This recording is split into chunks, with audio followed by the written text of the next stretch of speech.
It's the dictionary. Dictionary. It's the dictionary. Dictionary. It's the dictionary. Dictionary. It's the dictionary. It's the dictionary. Hello, word nerds. Welcome to the dictionary. Should I just talk like a fool the whole episode? How does a fool talk? A fool can talk like anything. A fool can talk like this. A fool can talk like this. My name is Spencer. This is episode F163. Should be a fun episode. Do I have anything to say beforehand? I don't think so. Sometimes it's, I am a little better with the sleep today. Took a nap yesterday, stayed up late again last night. My alarm went off and I said, no, I'm going to sleep for another hour. And I'm so glad that I did because I felt so much better. Sleep is so important. Do not sacrifice your sleep. All right. The first word in this episode is foodie. F-O-O-D-I-E. My glasses are still a little shaded from I was just outside in the sun, but they're getting better. Yeah. So what is a foodie? I have heard many people be talking about themselves as foodies. It is a noun from 1982. I don't think this word really got popular until at least the 90s, maybe the early 2000s, but it was around in the 80s. It is a person having an avid interest in the latest food fads. That might be a little limiting. If somebody were to write that definition today, I don't know. I don't know if it would just be about the latest food fads. What are the latest food fads? We're taking sushi and burgers and salads and chicken and combining it into one thing. They actually do have sushi burritos. I had one. It was fine. It's not easy to eat. I think that it is unnecessary. It's maybe an interesting novel thing to try once, but it's a sushi rito, and it's like, okay, fine. I don't know if that will stick. So foodies. I imagine foodies as just people who just love food, love trying new things, love experiencing all that can be experienced with food. Foodie. Okay, let's make a sound effect. Let's go. Now we have foo dog. This is two words. Foo is the first word, F-O-O, and the second word is dog. But you could also spell it F-U, dog. F-U, dog. Okay, foo dog is a noun. The F is often capitalized. And this is from 1953. It is a mythical lion dog used as a decorative motif in Far Eastern art. And I do believe that I have seen this, but I didn't know that they called it a foo dog. Why do they call it a foo dog? This is from the Chinese in the Beijing area word fo. F-O is how it's spelled here, which means Buddha. The Chinese word fo means Buddha, I guess. Which is from the use of such figures in ceramic or stone as guardians of Buddhist temples. So at the Buddhist temples, they would have these guardians, these lion dogs, as guardians. And I will post a picture of a foo dog on the social media. But now I guess their word, it's spelled F-O here, but it seems like it maybe is pronounced foo. But of course, a Chinese person would probably say it better than that. Maybe better than how me, an American English person, would say it. But it is spelled here, foo, and I think the pronunciation is saying ooh and not oh. Yeah, ooh, I think that's it. So foo dog. What do you like on your foo dog? I would like some ketchup. A lot of people say no to ketchup. Ketchup, mustard, we like to get those fried onion things. Yeah. No, we're talking about the lion dog. The lion dog. And I think I've seen these in person. I was in Beijing for work many, many years ago, and I think I saw some of them. Didn't know they were foo dogs. Let's move on to it's food poisoning. Noun from 1886. It is an acute gastrointestinal disorder caused by bacteria or their toxic products or by chemical residues in food. there are easy ways to avoid food poisoning. I guess possibly there's certain aspects where you could do everything you could. You did everything you could try, and people could still get food poisoning. Maybe there's just something in the food that you can't avoid. But in general, you cook it enough, cook it hot enough. It's going to kill all that stuff. Don't let it sit out for too long. Clean your stuff. Clean your cutting boards and your dishes and your cooking stuff. All those things. Make sure everything is clean. You will avoid so much food poisoning. Once I got a food poisoning along with a couple other people. We went to, I won't say the name of the chain restaurant, but it was one of those late night Midwest chains, and I think we got a fair amount of fried foods, and then maybe that night or the next morning we all had food poisoning, and it was a very unpleasant situation. 24 hours. It's gone, it's fine, but it's just you feel so terrible, and you're doing stuff, your body's doing stuff, maybe possibly from both ends. Yeah, gross, bad, terrible. I've been poisoned by food. Okay. Next is food processor. Noun from 1974. An electric kitchen appliance with a set of interchangeable blades revolving inside a container. Different blades for different uses. What do you want? How do you want your food cut up? Let's just snap on that blade, and it's contained inside a thing. Typically, I would just call this a blender, but it's a food processor, and blender probably isn't the right word. There's different kinds of food processors, of course, but it's a bucket of some kind, and then you put in the correct blade, whatever blade you want, and then you put in your stuff, and then you got to put on the top, put on the seal on the top, because if you don't, then the stuff might all spray out, and then you have a big old mess to clean up, and then you have wasted food, and that's a terrible thing. We don't want to be wasting food, so put the lid on your food processor and process that food. That food got so processed. Okay.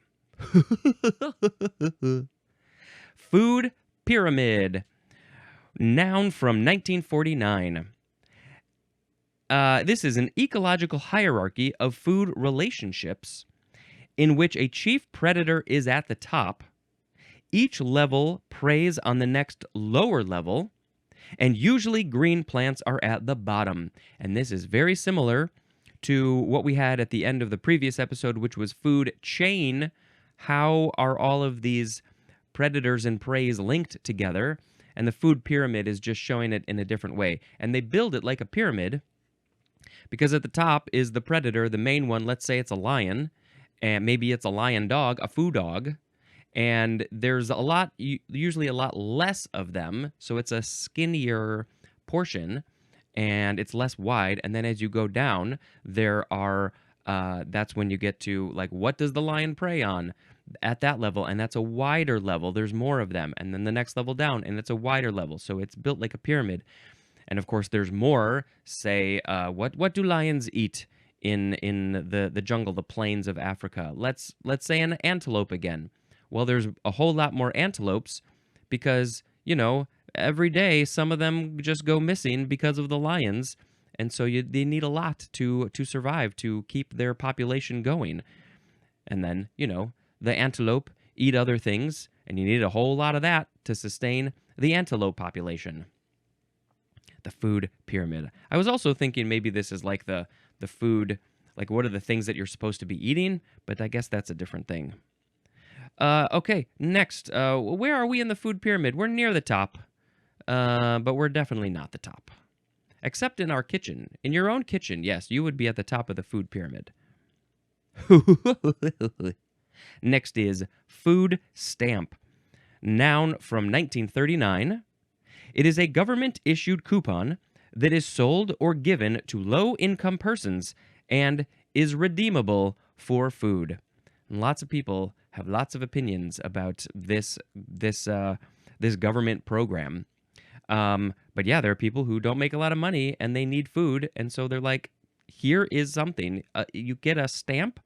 Now, is it literally a stamp? Does it get stamped? Or why do they use the word stamp? I think that always confused me. I think, yeah, it's just get a coupon. You probably just give it over, like here. But maybe at some point they were stamping it, and so it's like, hey, once this booklet is filled, then you get a free food. 10 stamps, free sandwich. I think I should put a link in the show notes for, the food stamp program, whatever it is. I think there's different aspects of it. I think there's other names these days. There's other names instead of food stamp. Food stuff is next. One word. Of course, this reminds me of the Parks and Rec episode. I think the store is literally food and stuff. It's where I go to get my food and stuff. So, food stuff is a noun from 1872. It is a substance with food value. A substance with food value? But specifically, the raw material of food before or after processing. So, if you were making some of those big fast food chain nuggety things made of a chickeny substance, before they make it into the nuggets, it is a food stuff. It is a gross, pink, nasty substance that says food value. That is such an interesting term. Yeah, probably a business term. Yeah, it's the stuff you make food out of. We shouldn't be eating processed foods. We eat some. I mean, just we in general as humans. We shouldn't be eating these processed things. Food stuff. My food stuff should just be food. I want that.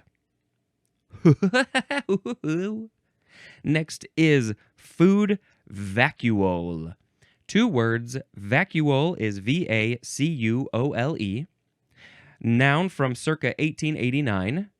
It is a membrane-bound vacuole, like in an amoeba, in which ingested food is digested. The food that has been ingested then gets digested inside of this amoeba in the vacuole. It says to see the amoeba illustration. And so, amoebas are a whole different type of animal than we are. And so, we have a stomach and we have the intestines to process all the food, the stuff that we ingest. That's where the digestion happens. But the vacuole seems like it's the equivalent of the stomach, but in an amoeba or another similar type of tiny little creature. The food vacuole. It's a vacuole where you put the food. Now I'm going to call my stomach the food vacuole. Next is foodways. W-A-Y-S. This is 1 word noun from 1946.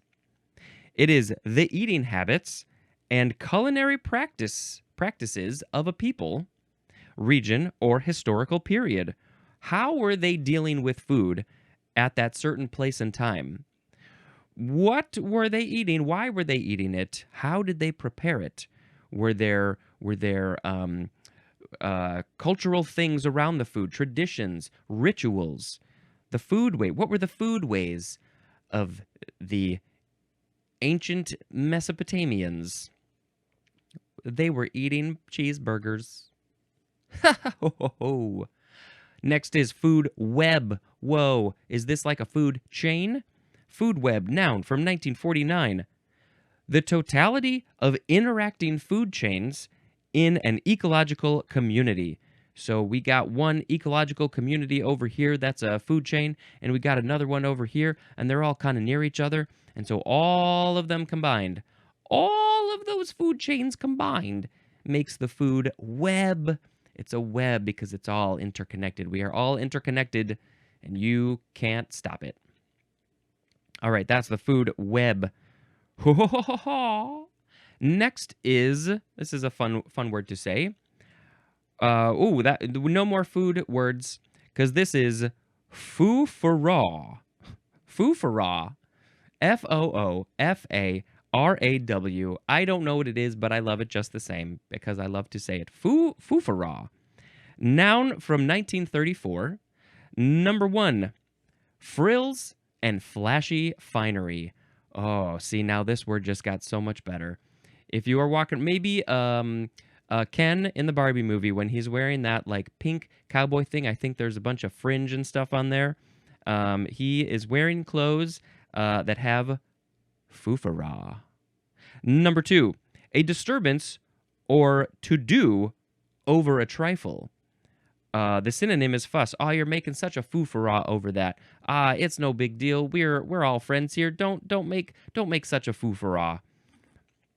I only came to shake your hand. What's all this to do over nothing? Sorry, I knocked over your glass into your pants. A foofaraw. The origin is unknown, and I think it's interesting that one of them is about frills and flashy finery, which is also a fun phrase to say. But it's also a big to-do over nothing. Don't make such a fuss. A foofaraw. And how did it become both of those things? Were they created in different places and times by different people, and they just happened to say the same thing? A foofaraw. Next, we have the word fool. Fool.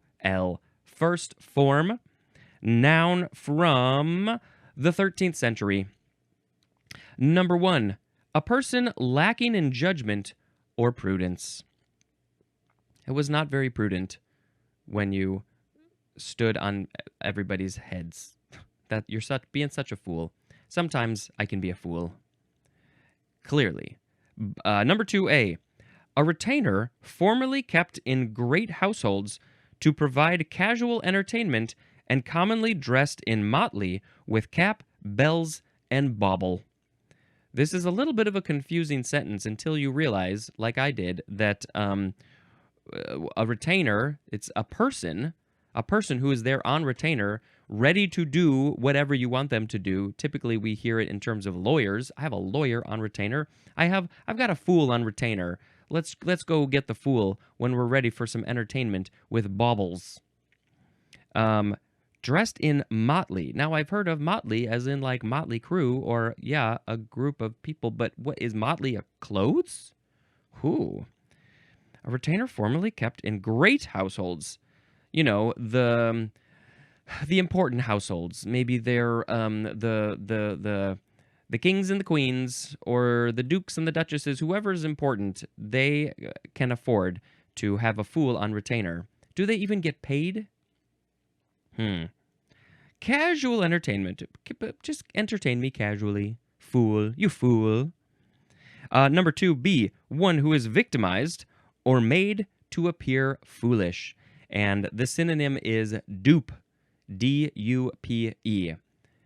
I don't like it. See, that's the thing, is that they were the fool on retainer in the great households, and they were not treated well. I'm sure about that. So then they became victimized and were forced to appear foolish for other people's entertainment, and it just sort of evolved from there. But so maybe were these persons, these people, were they already kind of foolish? Were they already acting kind of silly and dopey? And that's why they were hired to be the fool on retainer? Number 3A, a harmlessly deranged person or one lacking in common powers of understanding. This is when you get into, I don't know, a little bit of like mental or physical disabilities, right? And then we're calling them a fool because we're mean people. Clearly, don't use this word in a disparaging way. It doesn't say often disparaging. A deranged person, a harmlessly deranged person is what the book says. Deranged has a lot of connotations behind that word. And they're harmless, so they're a fool. 3B, one with a marked or marked propensity or fondness for something. Just whatever. You really like that thing? Then you are a fool for that thing. You might be a what? An example is a dancing fool. There was a Frank Zappa song. Was it Dancing Fool? Might have been Dancing Fool. I'm a dancing fool. Blue, blue, blue. I gotta dance all the time because I'm a fool for dancing. There's another one, a fool for candy. A fool for candy. I used to be a fool for candy. I still like candy and sweets, but I'm not a fool anymore. I'm a fool for other things, I guess. What are you a fool for? If you had to be described as a fool for somebody who just really likes something, what would you be called?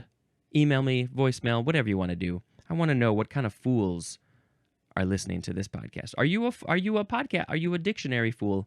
A word fool? A podcast fool? A Spencer fool? A fool for Spencer.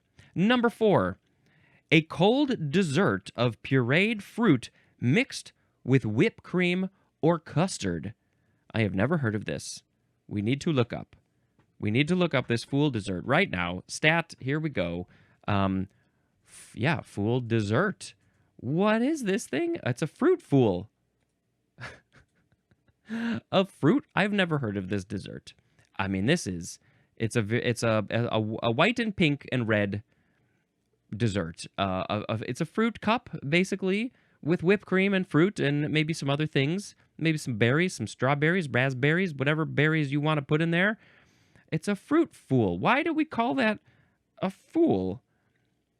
I mean, we got a whole Wikipedia page. The reason the word fool is used for this fruit dessert is unclear. Well, great.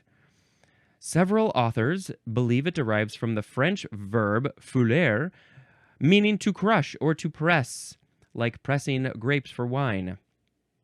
There's a whole lot more information, but that's wonderful. I did not know about this fruit fool. We got to bring that back, I think. So where does the rest of this word come from? Let's see. Anglo-French foal, Latin folis, that means bellows or bag, akin to the Old High German bola, which means blister, and balg, which means bag, and there's more at the word belly, so it's like a bag. But why did it become fool? You were fond for a thing, you were putting everything in the bag? Maybe you were the fool on retainer and you had a bag of props? I don't know. That's interesting. But we got to move on because I'm a fool. I go, We have the second form of fool. This is the adjective from the 13th century. The synonyms are foolish and silly. As in, barking its fool head off. That's a good phrase. I don't think I've really heard the word fool used as an adjective so much, which is why we have the synonyms foolish and silly. I'm much more familiar with those. Barking its foolish head off. It's so silly. I'm talking my fool face off during these episodes. I don't get as fooly as I sometimes would like to be, but so you gotta give the information. All right, moving on to the third form of fool is a verb from 1593. Are we going to see both? I think yes. We are starting with intransitive, 1a. To behave foolishly, as in, told the children to stop their fooling. Foolin', stop your fooling. You are children. You are supposed to be serious. No fooling with the children. Children should never be allowed to act in a fooling manner. This is often used with the word around. Fooling around. Hey, you want to fool around and entertain some great households? 1b, to meddle, tamper, or experiment, especially thoughtlessly or ignorantly, as in, don't fool with that gun. Don't be messing around. Don't fool around with that gun because you might shoot something. It could be somebody, it could be yourself, doesn't matter what or who. Don't fool around with that gun. Okay? Thank you. Meddle, tampering, experimenting, yeah. Oh, look at this gun. This is often used with the word around. Again, fool around. Fool around and find out. Number 2a, to play or improvise a comic role. Fooling on stage, I guess. could be the example sentence there. To be, to speak in jest. Like a jester, the synonym is joke, as in, I was only fooling. I was pulling your leg. I was making a joke. You thought that I was serious when I said that I was fooling around with the gun. But no, I wasn't. I don't know. Number 3, to contend or fight without serious intent or with less than full strength. The synonym is toy, just toying around. The example is a dangerous man to fool with. Oh, you do not want to mess around, fool with him. Don't toy with that man. He's dangerous. He fools around with guns all the time, and he doesn't even care. Fight, yeah. I am not going to fool around with anybody. Not in that way, for sure. Transitive is, number 1, to make a fool of, and the synonym is deceive. Haha, I fooled you. I fooled you. I'm not really Spencer. I'm really Tom Cruise. Number 2 is obsolete. The synonym is infatuate. Ooh, so maybe this is like when you're a fool, a dancing fool. You are infatuated with dancing. You love to dance. So you are you are fooled. I don't know. Number 3, to spend on trifles or without advantage. What does this mean? What? The synonym is fritter. To spend on trifles or without advantage. I don't understand the without advantage part, but I think this is like frittering away your money, spending on things that you don't need, you shouldn't have. It's a waste. All of those tchotchkes or souvenir things in a city. Why? Don't fool your money away. Is that how you would use this? Yes, used with the word away. Fool away your money. I am really trying not to fool away my money, but sometimes I'm like, I kind of just want to. Okay, that was everything for the verb of fool, and now we got just a couple more. Yeah. Fool around. 2 words, intransitive verb from 1837. Number 1, to spend time idly, aimlessly, or frivolously. Just fooling around. You got no plans. You don't got no job at this moment. You can just hang out. Do what you want to. Take a nap. Oh, I never get to fool around. I'm always working around. Number 2 is to engage in casual sexual activity. Yeah, this is a phrase that people, you want to fool around? Let's fool around. We don't have anything to do right now, so let's just fool around. Let's engage in some sexual activity. Wouldn't that be nice? Let's act like fools when we're fooling around. Let's try to entertain each other at the same time. Weird. Ha ha ha ha ha. Next is foolery. You can say foolery or foolery, 2 or 3 syllables. Noun from 1552. Number 1, a foolish act, utterance, or belief. The thing that you say, the thing that you do that is foolish, which we'll see in the next episode, that's some foolery. That's some foolery right there. You were acting like such a fool when you were doing your dancing, because you're a dancing fool. You got all the foolery, and maybe when you're dancing, you also are wearing some foofaraw. Number 2 is foolish behavior is foolery. Quit with your foolery. Why you acting such a fool? You were born with too much foolery. All right, let's do one more. I think this is the last one for this episode. Ha ha ha ha ha. It's foolhardy. 1 word. Foolhardy. Adjective from the 13th century. Foolishly adventurous and bold. The synonym is rash. There's another synonym, which is adventurous. Foolhardily is an adverb, and foolhardiness is a noun.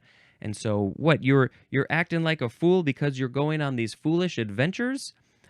Why are they foolish? Are you doing just silly stuff? Are you going out to entertain people? Are you messing with dangerous people? what is foolish? We will learn about the foolish for sure in the next episode. But yeah, foolhardy. So you're describing maybe yourself as foolhardy when you go on these types of adventures. I think I need to be more foolhardy. Let's do that. Be more spontaneous, maybe. It's foolish. Okay. I need to pick a word of the episode. Today, the words were foodie, food dog, food poisoning, food processor, food pyramid, food stamp, food stuff, food vacuole, food ways, food web, foofaraw, fool, fool around, foolery, foolhardy. I mean, as much as I like being a fool and all those things, I think I have to pick foofaraw as the word of the episode, don't you think? Obviously, that's the correct thing to do. Foofaraw. Wearing foofaraw, it's so fringy and... No, I don't like where this is going. I don't know what I'm doing. Frills, that's the word I was looking. Frills and flashy finery. My foofaraw has frills and flashy finery. It's foofaraw. Don't know where this word came from. I'm wearing foofaraw. And don't make a foofaraw over spilled beans. All right. That was all of the word stuff. And of course, now I am going to tell you about a movie that I watched because I've been watching movies. Let's bring up the list. Let's see. Where did we leave off? Did I mention Blue Velvet?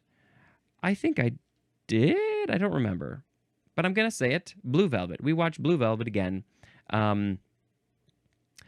Afterwards, there was a Q&A with the cinematographer, and I'm getting my celebrity Q&As mixed up, but definitely the cinematographer was there, Fred Elms, and yeah, it's I think I did maybe talk about this one. So let's... Oh, in fact, I talked about that one too. Wow. Oh, I'm like way off. The Elephant Man, I talked about that one. Here we go. Eraserhead. That's the next one on the list. Ooh, I gotta update my list. Eraserhead is David Lynch's first movie, and it took him years to make, and it was something like nobody had ever seen before. And it's I don't even want to describe it. I'm not going to. You just have to see it. You have to witness it. You have to experience it for yourself. And Charlotte Stewart was there. She did a Q&A afterwards. She plays Mary X. And you gotta just watch it. You gotta expect nothing. Have no expectations. And just go in foolhardy. That is the end of this episode. Thank you so much for checking out this show. And until next time, be a fool. Be a fool. Be more fooly. This has been Spencer dispensing information. Goodbye.